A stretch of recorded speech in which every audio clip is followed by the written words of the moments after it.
how does someone go from maybe more of a debt mindset or a poorer mindset into an abundance and a richer or wealthier mindset if they've been modeling from their parents? If they, they were used to debt, they got into debt early on, they got credit cards early on. Like, how does someone switch the mindset first before acting with these steps and actually believing something completely differently?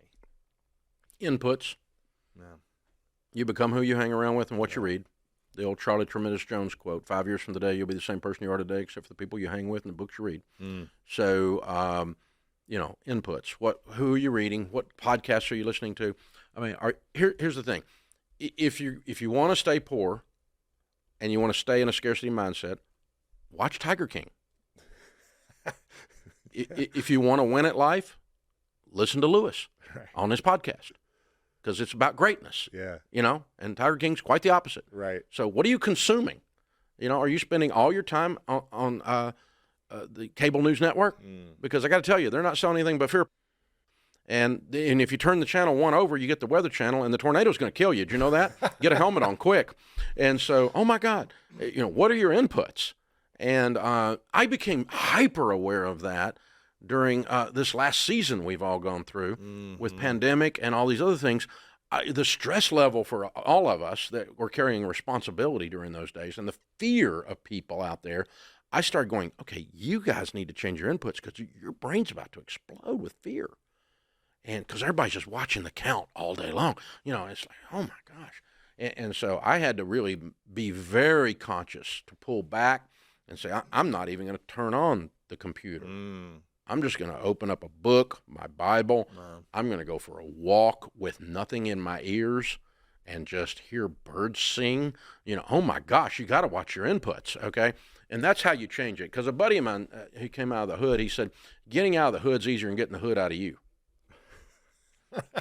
And, because, I remember people I grew up with, little man can't get ahead. You're always going to have a car payment. The corporations. I was with a relative the other day. He goes, corporations. I'm like, who are you talking about? It's like this evil boogeyman that was floating in the air somewhere were corporations. And he owns a business. I said, are you incorporated? And he said, yeah. And I said, you're a corporation. It's just, what is this?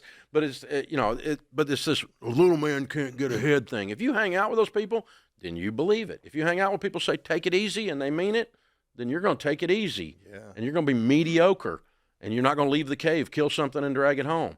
But what are your inputs? Who are you hanging with? Your income is going to approximate the income of your 10 closest friends. You need to pick your friends real careful. Amen to that. And your mouth is going to sound like theirs. You want to have a trash mouth? Run around these people with trash mouth. You'll suddenly be saying stuff like that. I've caught myself doing it. I'm like an 8-year-old little boy. I mimic the people I run with. I'm curious. You've spoken about the Bible a few times. If you could only share one quote from the Bible that you love the most, what would that quote be? What would that line be or that sentence be from the Bible that really speaks to you the most? If you had to repeat this over and over, and this is the only quote that you could think about or repeat over and over or read, what would that be? Well, that's like asking you which kid's your favorite or something. But, I would have to go all Christian on you and go back to something about, for God so loved the world that he gave his only begotten son, because it all starts and ends there. But out of that, then, there are life lessons all through Proverbs, the book of wisdom. There's, the one I put in Total Money Makeover, our best-selling book today, it is Romans 12:2. Be not conformed to this world, but be transformed by the renewing of your mind. What we were just talking about, don't be normal. Look around. You don't want to be normal. Normal's out of control with your food, out of control with your money, out of control with your relationships, out of control with your mouth. Don't be normal. Be transformed.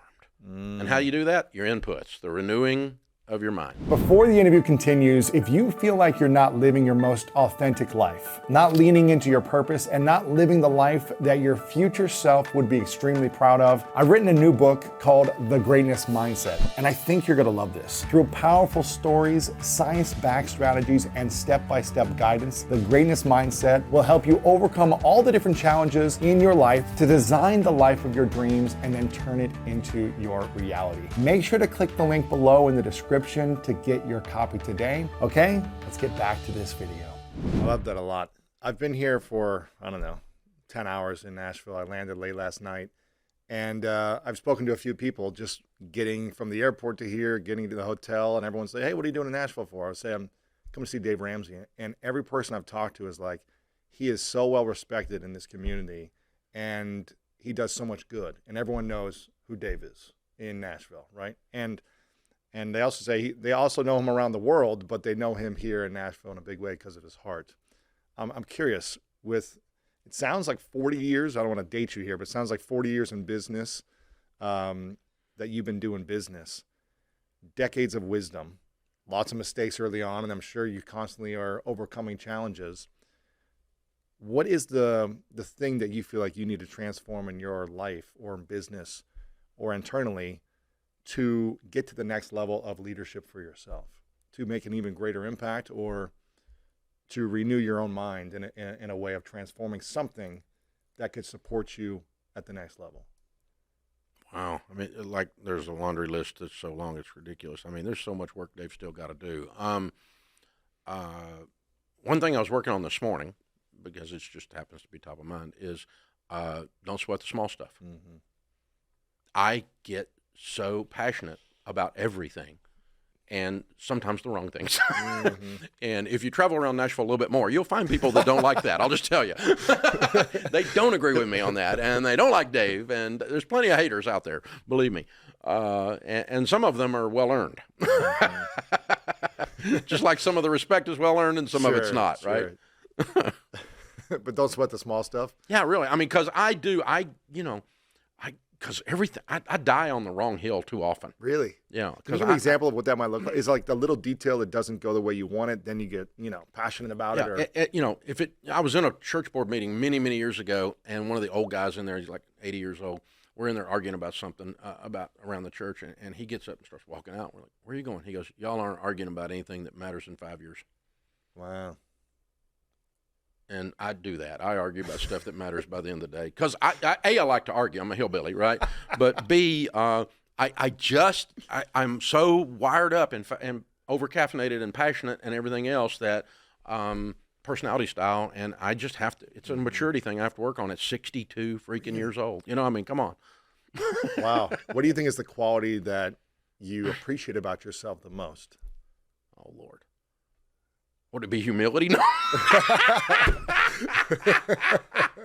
do you answer that question? Come on. What do you think is the thing though that you are proud that you have inside of you, or the thing that you do consistently that has made a big impact for your life and the people around you?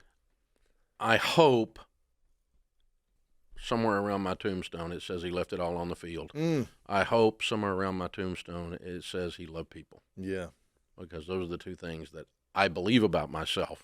Again, haters don't believe those about me, but you'd have to ask somebody else to be sure about that. Right. I love that. Was there anything that you struggled with overcoming where you doubted yourself that took you a long time to overcome that doubt and start to believe in yourself? Yeah, I think anytime we, and I'm no exception to this either, anytime we make a grave error that does have large impact, it takes some of your confidence, and it takes you a while to trust yourself again in that. So, like when I went broke, I not only lost everything, it broke me. I was broken. I went from the arrogance to the other end of the spectrum, where I really didn't trust my own judgment because I had destroyed everything. It was a nuclear landscape, after that. And so it took me a while to trust myself again in money. I had to earn my own trust back, as well as earn my wife's trust back. And earn your money back. And earn the money back in the process. But I had to put a pattern in my life that was trustworthy, that I began to trust. First, I trusted the pattern and the truth of the principles, and later I began to trust myself to apply them. But that's a wound from trauma, right? Is what it is. And so it's much like I've got a friend who went through a divorce, and he doesn't trust himself to pick a wife. Interesting. You know, it hurt. He thought he was a good judge of character, and the lady he married was not a good person, and was a mess, and so she messed him over big time, and so he doesn't trust. He's wounded, doesn't trust himself again, and I think that's one of the hardest things. And in business, it's the same thing. I trust the wrong people inside the building, and then I have to clean up the dadgum mess for the next 18 months, and that's my fault. And so I got to trust myself on my judgment of the person's character again. That's very hard. I'm so grateful for your time today. You too. RamseySolutions.com. You've got some amazing books, The Ramsey Show, The Ramsey Network, like everything you guys do. I love watching the content. I love consuming the content. I love learning. I love the jokes you make on your social media. I just think it's hilarious. And your sound advice that you give people and coaching you give people live. So I really want everyone to follow you. You guys have an amazing YouTube channel, podcasts, everything. Do you have a new book coming out soon? Do you have anything? No. I did Baby Steps Millionaires last year. Yep. It was the #1. I hope that's my last one for a while. Now, we've got a lot of Ramsey Personalities books coming out. I just read Own Your Past, Change Your Future. I just read that. Dr. John Deloney, yes. Incredible. Yes. He's got a new one coming out June 6th that I was reading the manuscript this weekend. I cried 3 times reading the manuscript. It is unbelievably good. He's a great writer. Oh, and he's brilliant. He is a really smart guy. Yeah, so his wallet's smarter than me. I recommend that book for sure. I read that one as well. So I want people to get the books. I want people to subscribe to you everywhere on social media. We'll have everything linked up. Is there anything we can do to be of service to you today? Oh, you have. Just being here and being our friend, and we admire you with what you're doing. You're just doing so good, man. You're kicking it. You are doing it. I love watching somebody go win. I appreciate it. I asked you these 2 final questions, and I'm going to wrap it up here in 60 seconds. I asked you these 2 final questions before, but I'm curious if the answers are different today. This one is called the 3 truths. Hypothetical scenario in question. Imagine you get to live as long as you want to live, but it's your last day. And for whatever reason in this world, you have to take all of your content and wisdom with you. Everything you've ever created, the books, the content, it goes to another place. But we don't have access anymore to your wisdom. But you get to share behind a message of your 3 final truths, the lessons that you would share if you could only share 3 of them to the world. And I know it's kind of off the cuff real quick, but what would those 3 truths be for you? People matter, stuff doesn't. Never saw a rider truck following a hearse. God is real. It'll change your life. And I'll go with my own one. Don't sweat the small stuff. Yeah, that's good. That's great. Final question, Dave. What's your definition of greatness? Service. I didn't think that there was a high probability I was going to fail doing nothing down real estate. I did not. It never occurred to me, number 1. And then number 2, pride comes right before the fall. There's an arrogance. I was smart. I understood that debt knocked over some people